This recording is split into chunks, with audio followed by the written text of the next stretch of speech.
L'une des mesures qui devrait être prise est la suppression du paiement de la prime par l'employeur après plus de 15 jours de grève. C'est ce que dit la loi. La prime étant directement liée à l'activité professionnelle. Vous ne pouvez pas faire une grève sur les 8 mois pour lesquels vous êtes appelé à prester. Vous faites une grève de 7 mois et continuez à toucher votre prime tous les mois. Si cette disposition est adoptée, comptez sur moi pour la faire appliquer rigoureusement. En termes de gestion des ressources humaines, dans notre secteur, nous devons également relever le défi de la forte concentration des professeurs dans certains établissements.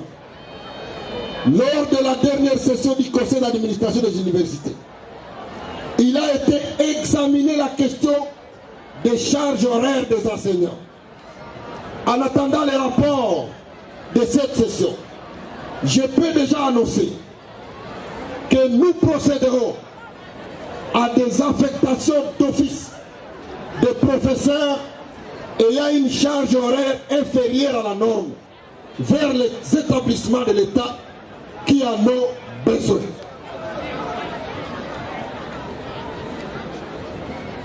Et face au constat malheureux d'enseignants qui se font payer 2 fois ou 3 fois avec des fausses identités différentes, des assistants ou chefs de travaux qui ont réussi malignement à se faire payer comme des professeurs.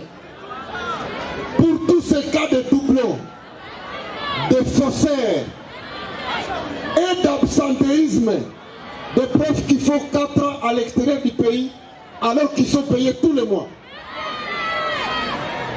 Des mesures courageuses et fortes vont être prises. Comptez sur moi.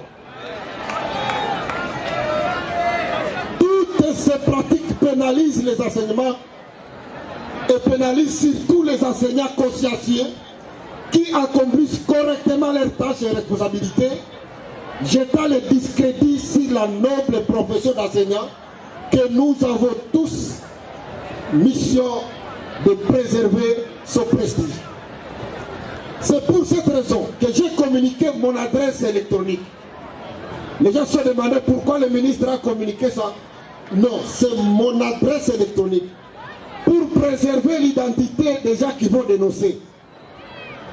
J'ai donc communiqué mon adresse électronique personnelle pour recevoir les dénonciations sur ces questions.